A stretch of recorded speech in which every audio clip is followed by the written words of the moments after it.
Endi men xulq-atvorimiz uchun mukofotlarning ijobiy va salbiy tomonlari haqida gapirmoqchiman va shundan kelib chiqib, sizga o'z faoliyatingiz va dopamin tizimingiz bilan yaxshiroq munosabat o'rnatish imkonini beradigan protokolni taklif qilaman. Aslida bu dopamin tizimingizni tartib-intizom, og'ir mehnat va motivatsiyaga moslashtirishga yordam beradi.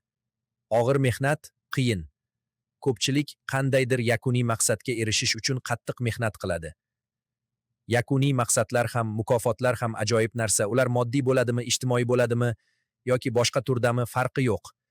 Biroq dopaminning vaqtni idrok etishimiz bilan bog'liqligi sababli keyinchalik beriladigan mukofot uchun qattiq mehnat qilish bu qiyin ishni yanada murakkablashtirishi va kelajakda qiyin ishlarga kirishish ehtimolimizni ancha kamaytirishi mumkin. Keling, sizga ma'lumotlar va tajribalar orqali bir nechta misollar keltiraman. Ko'p yillar oldin Stanfordda o'tkazilgan klassik tajriba bor. Unda bog'cha va tayyorlov guruhi bolalari rasm chizishgan va ular rasm chizishni yaxshi ko'rganlari uchun chizishgan.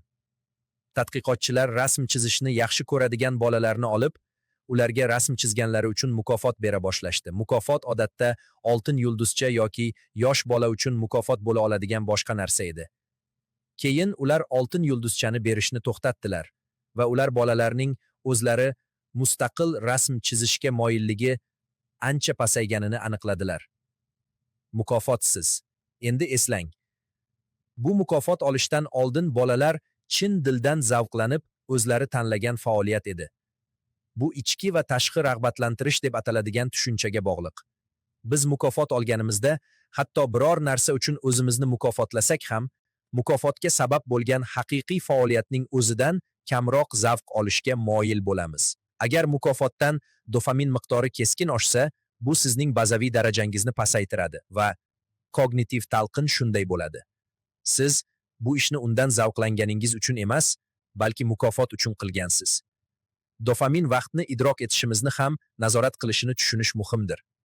Biz biror faoliyat bilan shug'ullanganimizda, deylik o'qish, har qanday qiyin ish yoki jismoniy mashqlar, oxirida o'zimizga beradigan yoki oladigan mukofotimiz tufayli biz aslida o'sha tajribani tahlil qiladigan yoki idrok etadigan vaqt oralig'ini uzaytiramiz va mukofot oxirida kelishi sababli biz odatda faoliyat davomida faol bo'ladigan dopamin va mukofot uchun neyron zanjirlarni ajrata boshlaymiz va biz o'sha faoliyatni bajarayotganimizda undan tobora kamroq zavq olamiz. Bu esa o'sish tafakkuriga mutlaqo ziddir. Ya'ni yaxshiroq bo'lishga intilish, men hali u yerga yetib bormadim degan fikrda bo'lish. Lekin intilishning o'zi yakuniy maqsad hisoblanadi va bu albatta sizni ulkan natijalarga olib keladi. O'sish tafakkuriga ega bo'lgan odamlar, o'sish tafakkuriga ega bolalar yakunda juda yaxshi natijalar ko'rsatishi qayta-qayta kuzatilgan. Chunki ular harakatning o'ziga e'tibor qaratishadi va hammamiz o'sish tafakkurini shakllantirishimiz mumkin. O'sish tafakkurini shakllantirishning neyron mexanizmi harakat va bajarishdan mukofot olishni o'rganishni o'z ichiga oladi. Va buni qilish qiyin. Chunki siz mezolimbik zanjirning ushbu prefrontal komponentini ishga solishingiz kerak.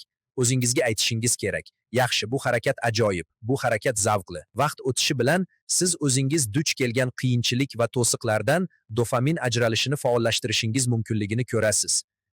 Ushbu mezolimbik mukofot yo'lini go'zalligi shundaki, u old miyani o'z ichiga oladi. Shuning uchun siz o'zingizga harakat qilish qismi eng yaxshi qism ekanligini ayta olasiz. Bilaman, bu qiyin. Bilaman, bu yoqimli emas, lekin men bunga e'tibor qaratganman. Men mukofotni his qila boshlayman. Agar buni qayta-qayta takrorlasangiz, harakat ichida mukofotlarni, ya'ni dopamin ajralishini topasiz. Va buning ajoyib tomoni shundaki, u har qanday harakat uchun refleksga aylana boshlaydi. Biz faqat kubokka, faqat bahoga, faqat g'alabaga mukofot sifatida e'tibor qaratganimizda, butun jarayonga putur yetkazamiz. Xo'sh, buni qanday qilasiz? Buni eng kuchli qiyinchilik lahzalarida qilasiz. O'zingizga o'sha lahzada buni o'z xohishingiz bilan qilayotganingizni va buni yaxshi ko'rganingiz uchun qilayotganingizni aytasiz. Dopaminergiya tizimimizning harakatdan zavqlanish jihatiga kirish qobiliyati shubhasiz dopaminning va dopamin biologiyamizning eng kuchli jihatidir. Va eng ajoyib tomoni shundaki, u hammamiz uchun ochiqdir. va harakatning o'zidan dopamin ajralishiga xalaqit beradigan va to'sqinlik qiladigan narsalarni alohida ta'kidlash uchun harakatga kirishishdan oldin dopaminni keskin oshirmang va harakatni bajargandan keyin ham dopaminni keskin oshirmang. Dopaminni harakatning o'zidan oshirishni o'rganing.